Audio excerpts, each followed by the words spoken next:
most of all, I want to encourage people just to consider this as an idea that the future is positive. It's about transformation, it's about change, and it's about the awakening of everyone to a far more positive way of living. Simpler for those of us in the material, overdeveloped world where greed is causing such imbalance. The overarching theme has to do with us recognizing that we are one humanity, one human family, and the need in the world is for us to change so that everyone can live lives of health and healing and purposeful experience to help everyone in their inner growth and in their livelihood. And I like to say this is a time for practical spirituality. Hello, everyone, and welcome to another episode of Planetary Makeover. And today we have a show that's full of food for thought, so to speak. And we will get more into that later. And it's coming in the guise of hope for a positive future for this world and transformation of a miraculous kind and assistance of an extraordinary kind. And we also always want to remind you that this information is for your consideration only. If it rings true for you, and if it resonates with you, fine. If not, forget it and move on. But we're hoping that it will tweak your interest enough to stick around, because we'd like to talk about a world, as I said, in transformation, because we're at a point of crisis. But as you know, I guess from that ancient Chinese phrase, crisis is similar to opportunity. And that's precisely what we have at this time. And that's what our guest, Katherine Rile, is going to talk to us about and with us. Now, Katherine is a retired teacher, marine biologist, a grandmother, and has been committed as an active global citizen with respect to the sharing of this information for over 40 years now. So, Kathy, great to have you on the show. And what's on your mind today? What have you got for us? Well, David, it is always a great pleasure to be a part of anything that helps spread this incredibly positive and hopeful information that is reassuring and promising a positive future. So I'm happy to be bringing to you information today that will give people food for thought, I hope, in this theme of food for thought. And the main thing that brings reassurance is to demonstrate, show, provide information about the fact that we have help. Humanity has help of the most extraordinary kind now to help us during this time of such confusion and conflict and disturbing news. So if disturbing development, so if people want just a taste of this perspective, I have a mind cookie to share, and I have a play on words for starters, because I love words and acronyms.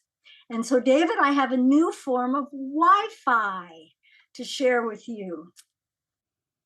So tell us more. What have you transformed that almost cliched word into, and what has it become? What is this something new that it has become? Well, what it is today is I'm going to be sharing wisdom and ideas, and we're going to have fun. And I'm also will be providing information about this whole story of what is going on this planet in ways that people have not yet seen. Certainly there's lots to see if you are looking, which is what I have been doing for years. So for just starters, I'm going to hold up to the camera a mind cookie, and I'll hold it as still as I can and read it. Hope dawns anew. Transformation by people power. We are not alone. Ancient wisdom teachers return. Eldest brother Maitreya says sharing equals justice equals peace. There's one of the websites below that, and then share love. So that's it in a nutshell. And what I'd like to do is expound on that and explain more about what that all means, starting with the phrase ancient wisdom teachers have returned. Humanity has gone through numerous crises over thousands of years, and we are at that point again now. We are literally leaving the age of Pisces and entering the age of Aquarius. And at these times where the energies are changing, where humanity is in great confusion, teachers appear to help us through that transition. And that is what is going on now. So we have help of the highest integrity, the highest ability to guide us and give us perspective on these challenges. They're not here to do the work. We are the ones who need to change. We are the ones who need to do that work, because our free will is sacrosanct. Nothing is ever done that violates human free will with respect to the masters. Certainly we do that all the time with each other, and that's what needs to change. But in its heart, humanity, by the millions, by the billions, the vast majority of humanity is ready to wake up to oneness. And that's the major theme of what is happening. It is time for us to wake up to the oneness of humanity. We are one human family. And the circumstances on the planet right now are not sustainable, and they are so out of balance that we are at risk of actually destroying the planet. And so the need for change is paramount. And this information provides a context for what those changes need to be. And I find this to be fantastically inspiring, encouraging, full of hope, full of possibility. The idea that we could work together to solve the problems of the world in the best possible way, that's something to hold on to. So that's what I'm going to share specifics about that now, today. Well, this might be a good time to pause. I was thinking about what you said about how humanity is getting assistance, but we're not being led by the nose. And that makes sense. And that humanity is awakening. It makes sense that it's taken us so long to get to this point because it was entirely up to us. And we're finally getting a clue. And as you said, we have help of an extraordinary kind, these elder brothers of humanity, and that you're positing a hopeful future, because until people realize that it's a fact that the world is changing for the better, that we're not going to hell in a handbasket, what they need is hope. And then once they have the certainty that these transformative changes will result in a beautiful new civilization, then they can toss away the hope, because now they know for sure. So the hope that you're offering to the world right now, Kathy, is precisely what we need. So that reminds me, how did you come to this information? What brought you to it, and how can you in turn introduce it to our audience? Well, I'm happy to share that. It puts it in context. And my story has to do with the fact that I've always been interested in spiritual things and learning. And even as a small child, I can remember being inspired by being in nature. I'm a biologist by training and loved everything to do with nature. But as I grew up, I learned more. I was quite devout as a young teenager. When I went to college, I started being interested in other religions. And over those years, I started encountering more and more information that invited me to think in larger terms about what reality is, what the truth is, how we understand anything. And so at the time I heard about this lecture by a man named Benjamin Creme, I was with a group of young mothers. I lived in Oregon at that time, and we were all interested in expanding topics about spirituality. And someone had heard that this lecture was going to happen in Portland, so we decided to leave our babies with their dads, and we drove up in a car to hear this man speak, Benjamin Creme. And I'll explain a little bit more about who he is that I learned later, but at the time, what he had to say, the information that he shared, I found so compelling and interesting. And he started out the same way we started out today. This is simply for your consideration. See what you think, see what rings true for you. Well, I was pretty fascinated, and definitely what I learned and came to understand through his 1 hour lecture, or maybe it was an hour and a half, whatever the talk was, it changed my understanding of the meaning and purpose of life in a big way. And I left that lecture, that presentation, which had a time of semi-meditation as well. And I'd been meditating since my senior year in college. So I was primed to spend some time in silence. Anyway, I left that feeling like I wanted to hug everyone in the audience. There was just this sense of oneness and possibility and positivity. It made such sense to me, and it made more sense than anything I had encountered to that point. So I bought books there. I think at that point there was just one book, which was, the title of it is The Reappearance of the Christ and the Masters of Wisdom. I got whatever information I could and went on from then to learn all that I could about this whole story.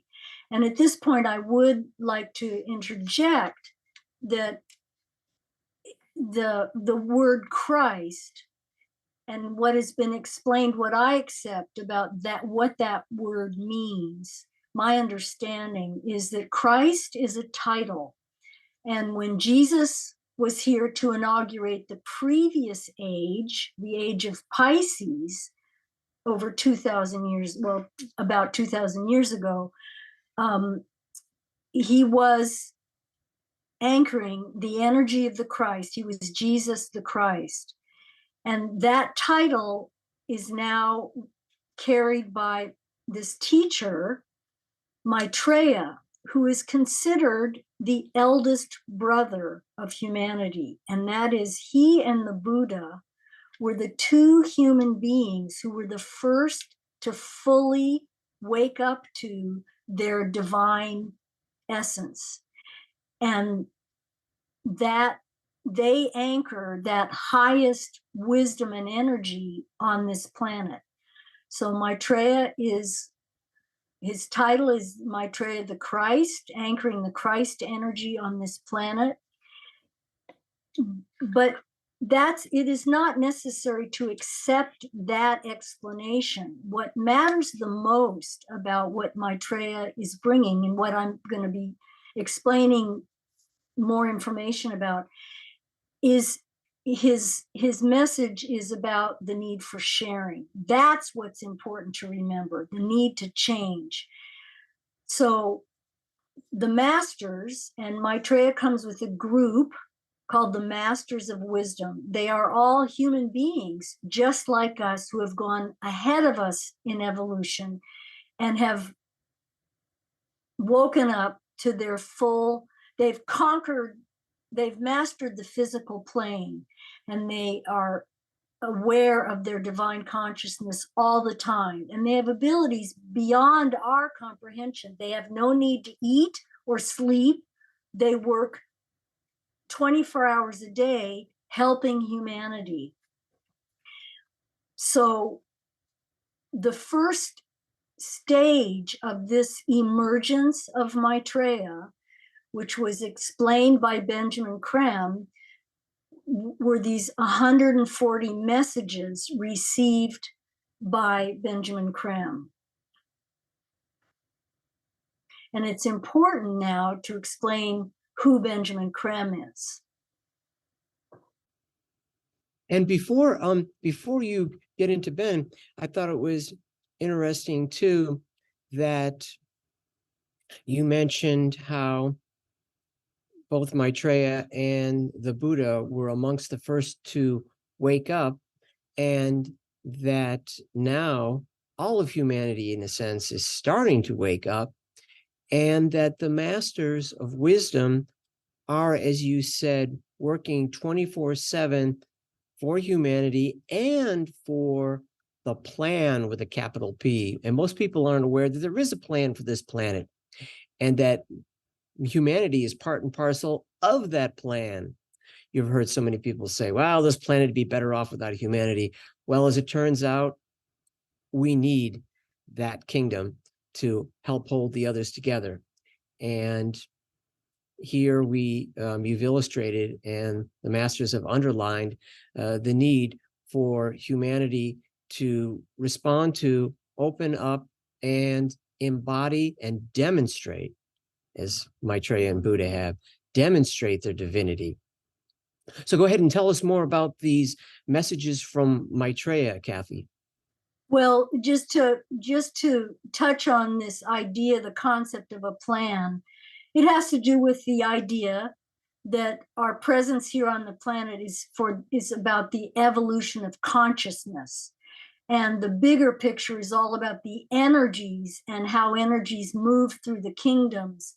I won't try and explain all that right now, but Benjamin Creme, who I heard speak on that night in January 1982 in Portland, Oregon, I didn't know it at the time, but he is a highly accomplished artist.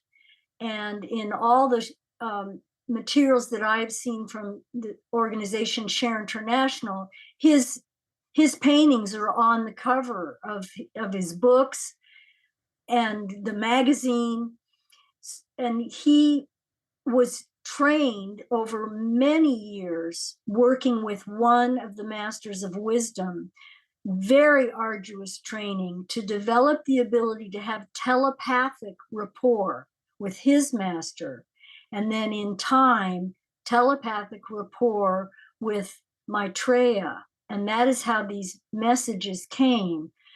Creme anchors sort of the physical energy it takes to speak, but the words and the ideas of Maitreya's come from the highest levels of consciousness. So this is completely different from what is commonly when people feel they're getting information from other places. That's a process called channeling.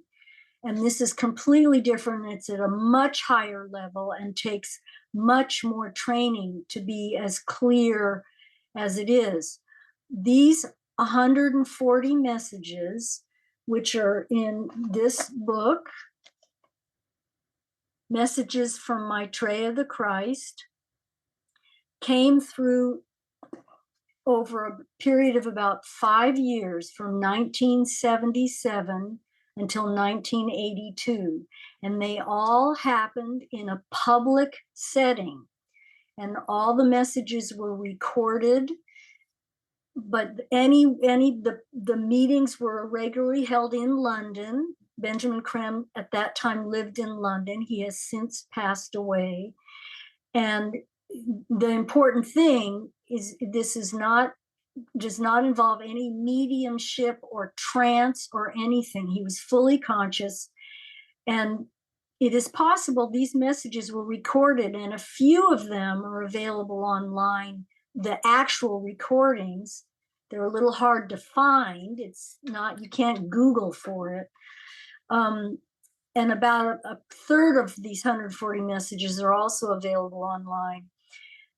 And then, of course, the materials are available through Share International's process of making this information known. But you can listen to how Benjamin Creme's voice, there are many videos of him explaining this story, since he traveled the world for 40 years, sharing this information. His voice changes and gets deeper and resonant when these words are spoken through him. My dear friends, I am happy indeed to be with you once again in this fashion, and to tell you that all is well. All proceeds to plan, and that plan works out.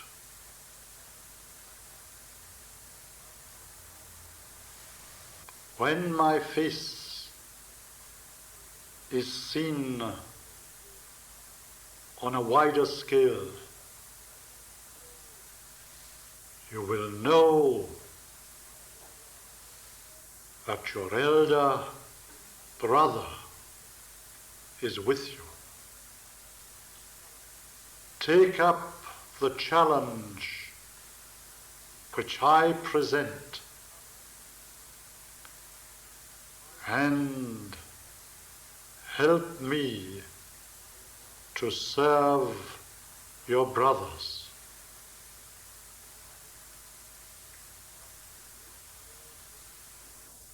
Take care to miss me not. Watch carefully, my friends, and be happy at the prospect.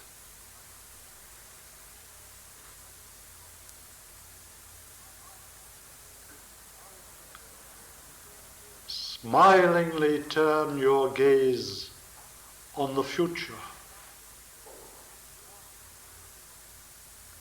Laughingly turn your back on the past.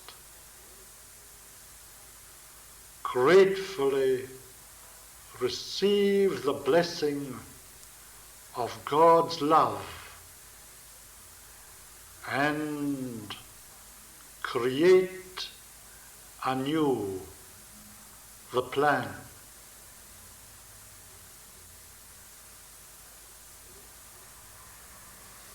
Make haste to follow.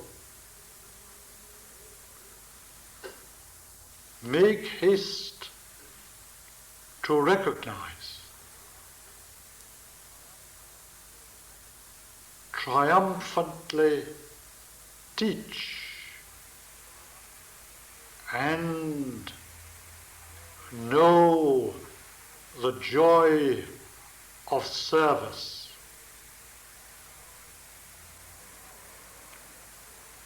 My love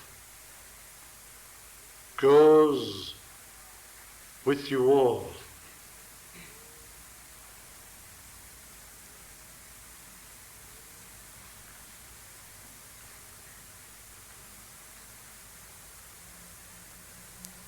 Please receive the blessing of the Christ.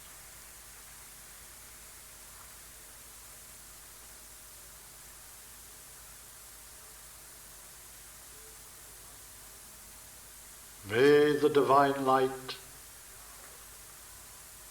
and love and power of the one most holy God be now manifest within your hearts and minds. May this manifestation lead you in gladness to your brother's side.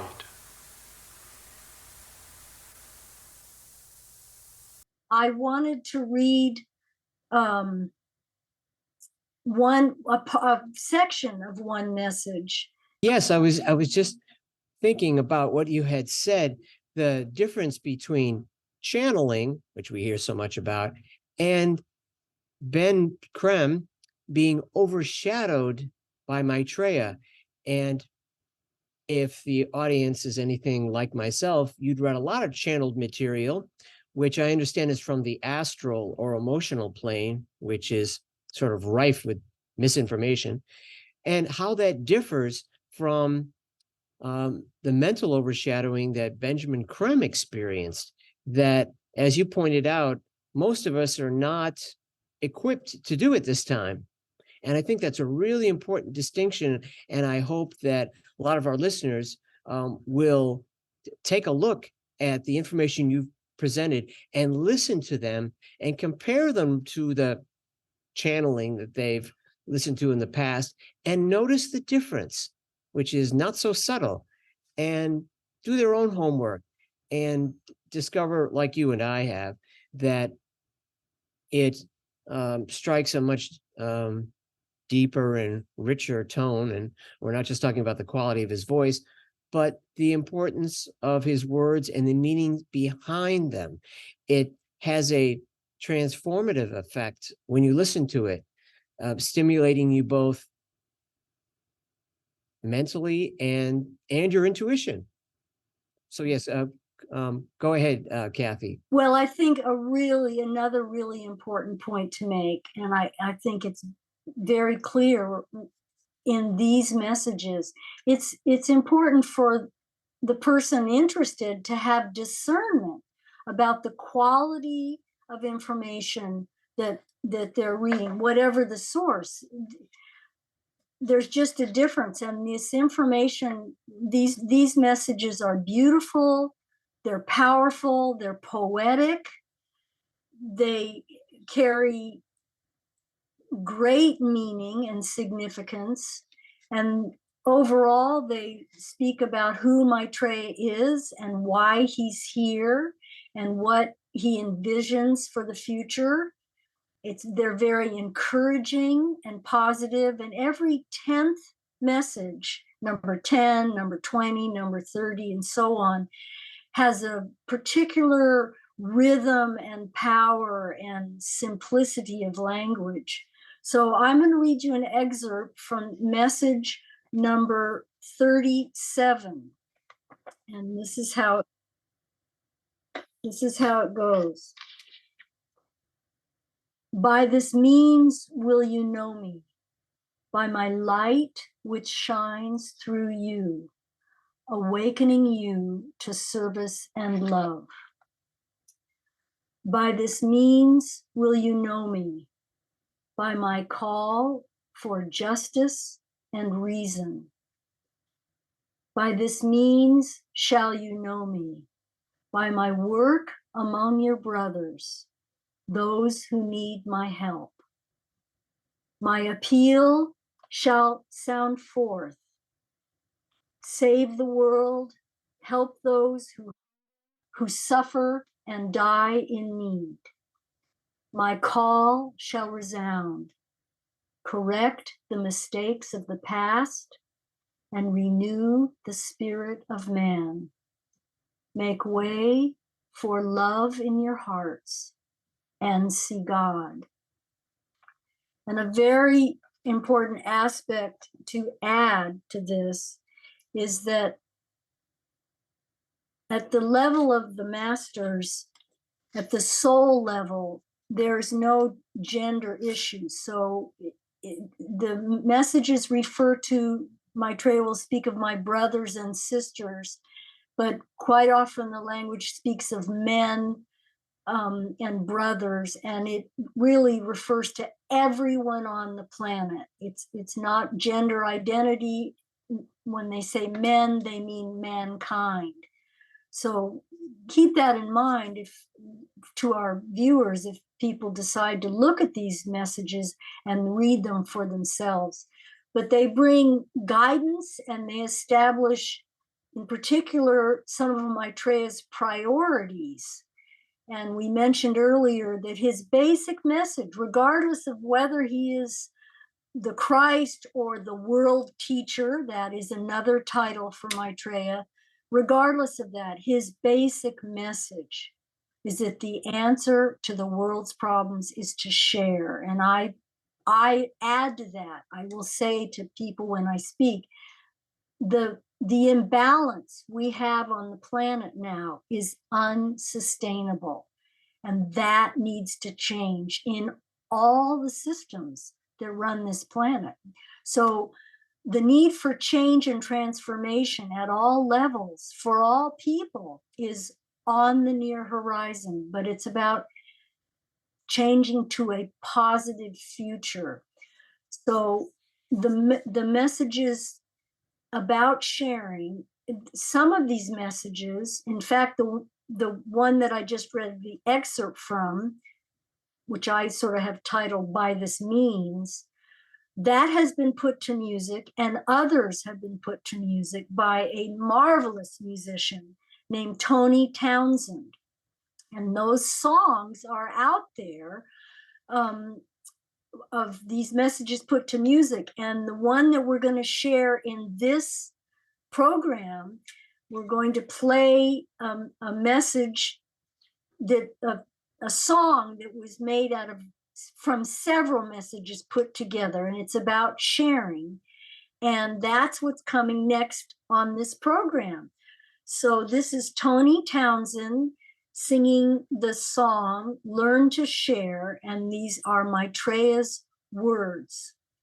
Kathy, I just wanted to comment before we listen to Tony how that message struck me, particularly the line where he says, correct the mistakes of the past and renew the spirit of man. That really hit me hard, and or I wouldn't say hard, but it landed with a thud in my consciousness and made a real impression. And I remembered that line more than any of the rest of the message, I think. And that just about sums it up. Clean up house and get your act together and let's move forward. And so that was a great choice, Kathy. And so let's go on ahead with the playing of Tony Townsend's wonderful piece. The return of the masters and of Maitreya have to do with the fact that humanity seems on a course of self-destruction always. And we got through World War II and we survived the confrontation between the two great three or whatever superpowers, but now we're facing another problem. In the movement of the despotic aspect in our own country. The main reason for the return, however, is to allow people to live normal, healthy, active lives so that they can discover and develop the godlike nature which lies within. And the very first thing we must do is learn to share the resources of the world so the G7 countries don't hoard them all, so people who starve and die in their millions can have a decent life. And this is a song with words by Maitreya, Learn to Share.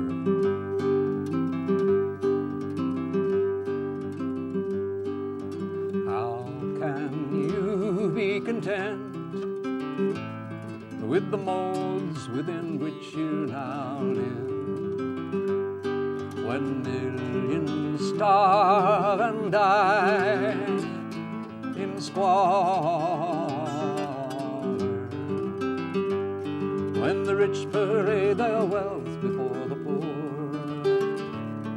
when each man is his neighbor's enemy,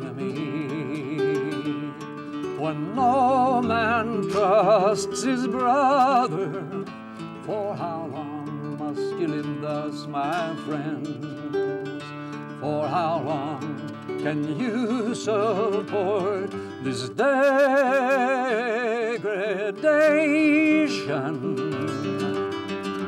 Learn to share, to grasp your brother's hand and know him as yourself.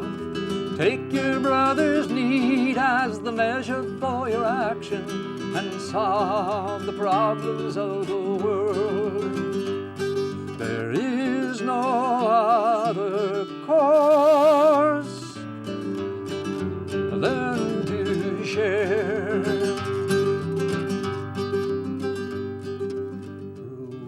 Throughout the world, there are men, women, and little children who have not even the essentials to stay alive. They crowd the cities of many of the poorest countries in the world. This crime fills me with shame. My brothers, how can you watch these people die before your eyes and call yourselves men? Learn to share, to grasp your brother's hand and know him as yourself. Take your brother's need as the measure for your action and solve the problems of the world. There is no other course. Learn to share. Why sit still when the world groans, when men, women, and children die in misery, cast off by their brothers, are hungry and perish needlessly for want of the food which lies rotting in the storehouses of the world. Learn to share, to grasp your brother's hand and know him as yourself. Take your brother's need as the measure for your action and solve the problems of the world. There is no other course. Learn to share. Learn to share. Learn to share.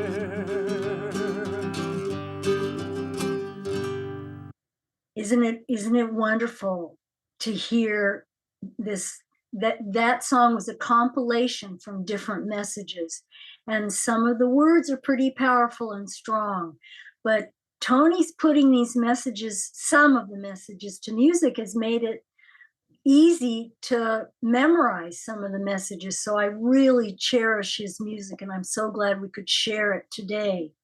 And speaking of sharing, which is the main theme for Maitreya, he has in some of his teachings after the messages, he has 4 priorities that he has laid out about what is most important. Obviously, the environment is the number one issue on the planet for everyone, but his priorities have to do with, number 1, feeding the hungry, because there is enough food on this planet to feed everyone.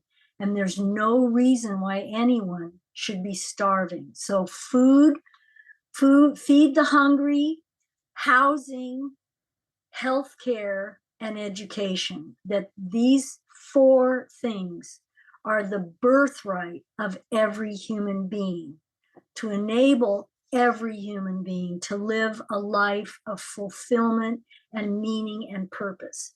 That's the goal, and that's the hope. And there's a lot of information out in the available about the food situation. So I wanted to mention something, and you told me you had something too, David, to share. Yes, and this also dovetails nicely with your mention of the article that in Share International magazine that said that there was a new Marshall Plan afoot. And the audience will recall the original Marshall Plan was during, or at the close of, World War II, where the United States helped the countries of Europe rebuild themselves. It was a tremendous success. So there is a new Marshall Plan that has been dreamt up, and this has more to do with the crises that humanity is going through today, the spiritual crises, which is not in the area of religion or philosophy, but rather in the area of politics and economics. And it brings up the very priorities that you have mentioned, and I know you're going to reiterate, Kathy, that of ending world hunger. Well, that is a plan. It's called the Global Marshall Plan. I'm just beginning to learn about it. I don't have too much understanding, but I was thrilled to see that something like that is being talked about and looked at by people whose profession is to pay attention to world food systems and how they can be improved and made more fair. So that, but you had a quote from the UN, or a comment about something from the UN, David. Oh, that's right. And that also was from Share International magazine from the December 2022 issue. So just 6 months ago. And the article was about a blueprint for the future, Utopian Thinking Part 1. And this was under the heading within that article, the efficiency of justice. And it said, an aside illustrating the inefficiency of injustice, says the developed countries could end world hunger with only 10% of our military expenditures, according to the UN. Just 10% of what we spend on waging war, with that, we could wipe out world hunger. And those are the kind of changes that are needed. And that is the kind of thinking that needs to get attention. And there's no question that it is a time now for power to the people. It is, I remember a bumper sticker that is always stuck in my mind, where the people lead, the leaders will follow. Until we have leaders who are really showing up with the kind of vision we need, I'm talking about elected leaders. Obviously, the vision is already there by the grace and guidance and wisdom of Maitreya and the Masters of Wisdom. To have that to go forward and to help us have a vision for the future, the vision of positive change. There's no question that the time is now and the challenge is now, and we don't have time to waste. I wanted to share another message that speaks to this time now and the age of Aquarius. And this message was also put to music by Tony Townsend, parts of this message. And I'm going to read you again another excerpt. This is message number 42. Many times have you heard me say that my coming means change. Specifically, the greatest change will be in the hearts and minds of men. For my return among you is a sign that men are ready to receive new life. That new life for men do I bring in abundance. On all the planes, this life will flow, reaching the hearts and minds and bodies of men, bringing them nearer to the source of life itself. My task will be to channel those waters of life through you. I am the water carrier. I am the vessel of truth. That truth shall I reveal to you and lift you into your true nature. A stunning excerpt, and certainly both inspiring and thought-provoking, something to ponder upon, and also to read in troubled times. His words are so inspiring and reassuring and encouraging and full of wisdom. And it brings us around to the idea that the time for change is now. And it's a time where wherever you are, however you feel, if you want to be a part of the healing of the planet, the healing of humanity, now is the time to get involved. The more the better it is, the more we have to do. There's a great deal of work to do, but there's no question the consumptive and wasteful lives of the developed world, which is using far more of the resources of the planet than is their fair share with respect to all of humanity. That time is coming. And one of the visions I like to hold out, that I've held in my heart for years, is I do believe that in our lifetime, we will experience what it will be to eat and know that no one on this planet is starving. That's an image, a vision I'd like to invite people to hold, that that's coming, it's possible, we can do it. And there are systems beginning to be in place to address just that issue.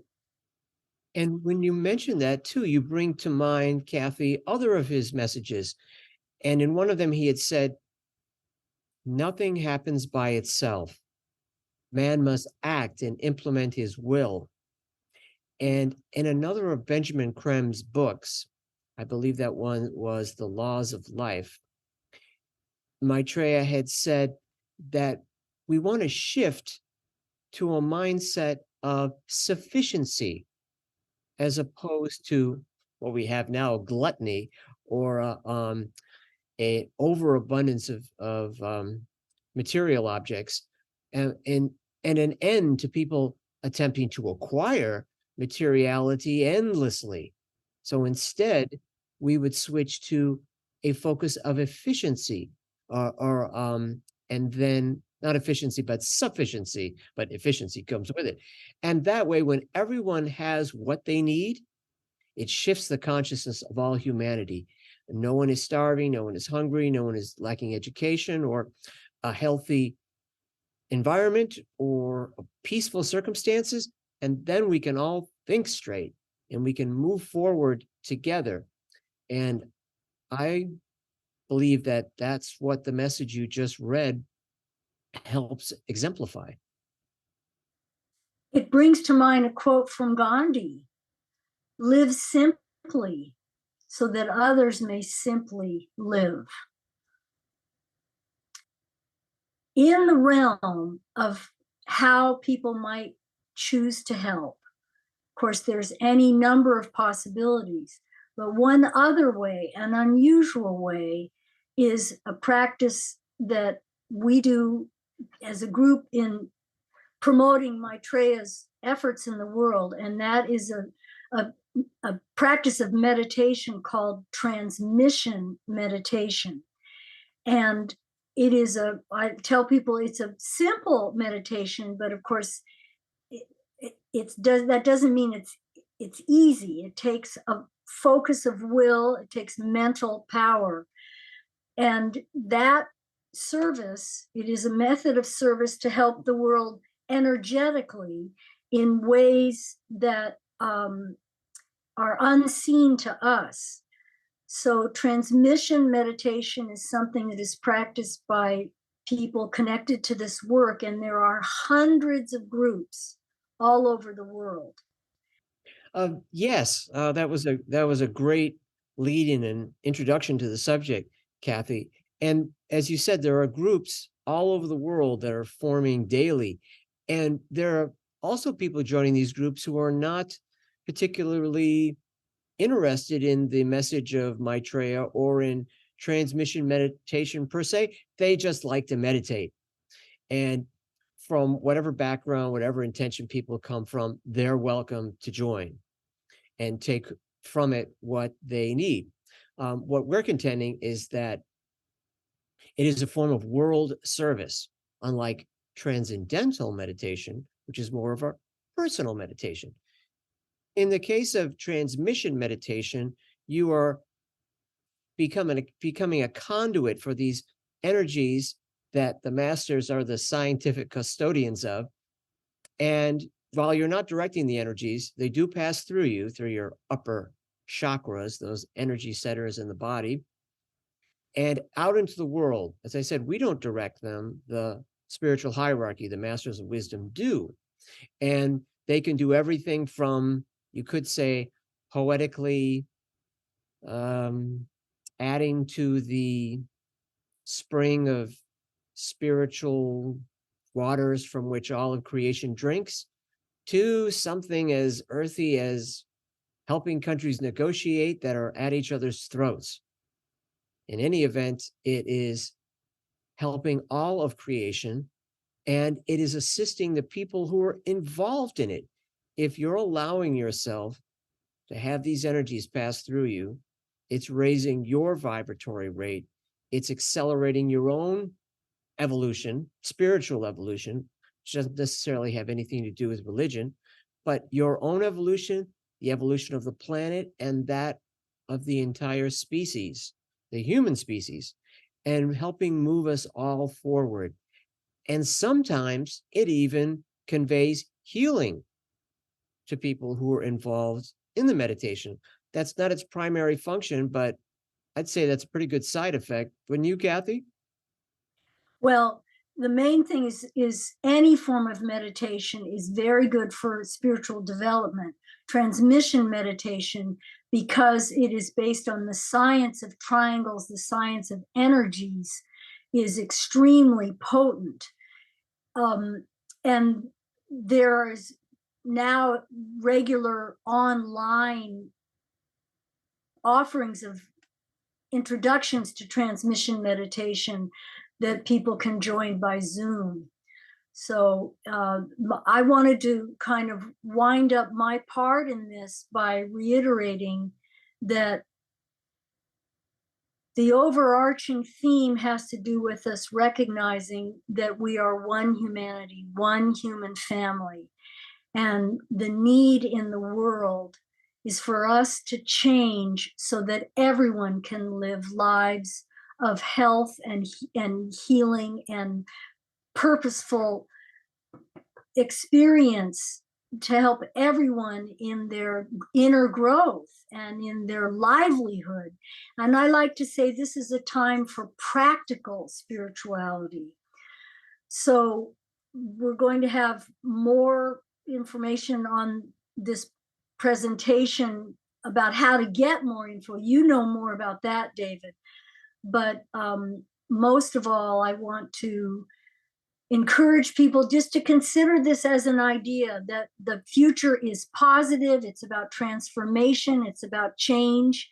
And it's about the awakening of everyone to a far more positive way of living.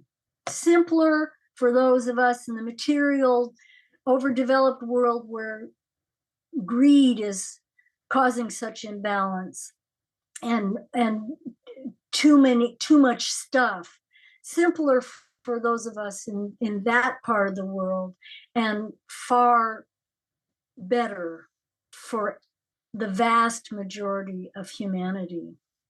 Living simply so others can simply live. Yes. Oh, but we do have a few extra minutes. And you had mentioned, Kathy, that you wanted to talk about this short Oscar-winning film. Oh, well, one of Maitreya's early messages uses the phrase "stranger at the gate." It's actually a song. If Tony Townsend has put that message into a song, it's a compilation. So that phrase is stuck in my mind, "stranger at the gate." And when I first heard Tony's song, it was very powerful for me. Well, just this year, 2023, a short documentary which won the Oscar was titled "Stranger at the Gate." And it's an extraordinary story about, I'll just summarize it briefly, a former Marine who came home from fighting in Afghanistan with a burning hate of Muslims, and decided that he was going to blow up a mosque in his town where he lived, of Muncie, Indiana. And he went to the mosque to scope out the scene and figure out how he was going to blow it up and kill people.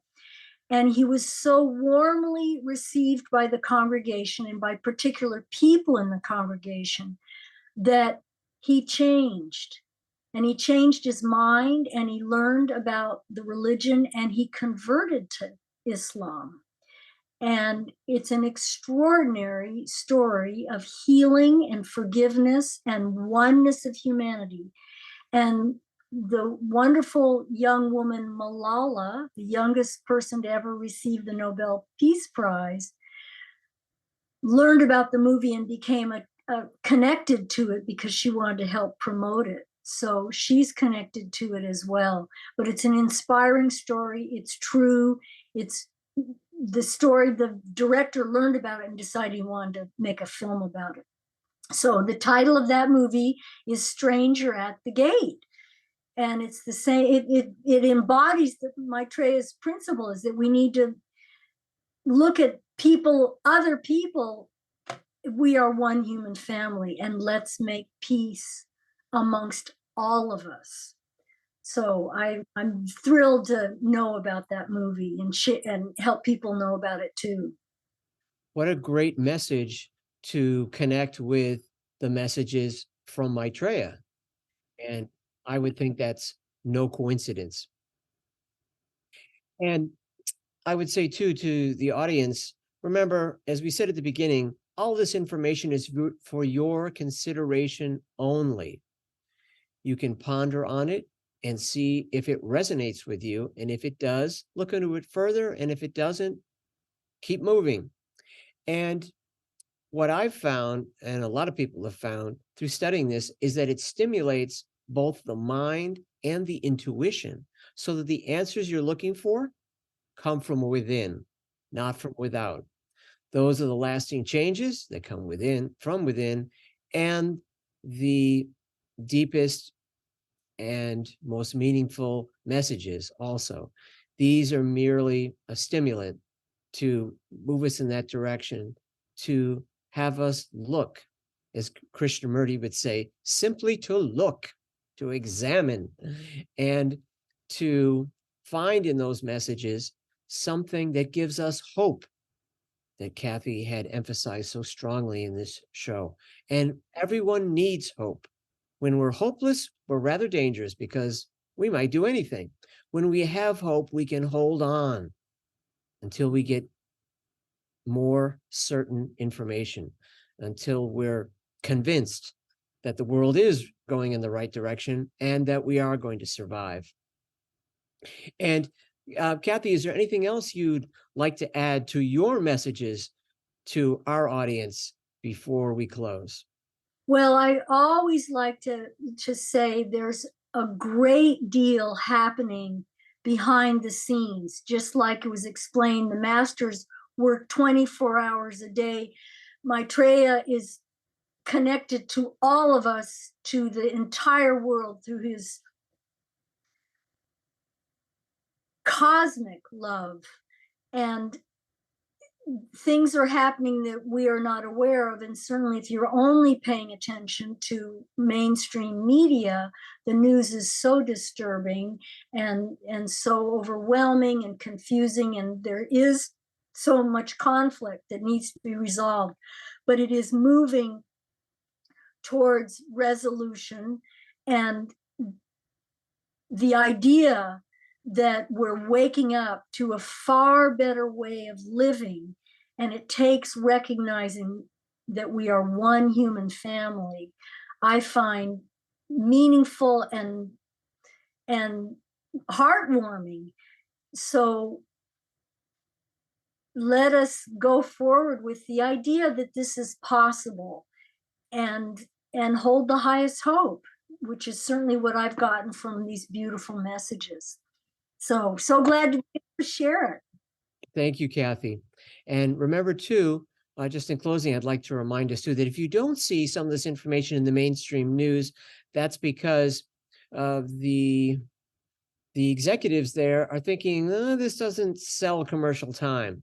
So let the media know that this type of story interests you. And when they know the people are responding to it, they will carry these kinds of stories with greater frequency. And we will transform both the media, ourselves, planet, humanity, and our futures in this way. So get out there and share your own message of hope with the world. Thank you, Kathy. And we will see you here. Kathy will be back, and we hope all of you will be as well on future episodes of Planetary Makeover. Thank you so much, David. Nice to be here with you. Thank you, Kathy. Bye for now.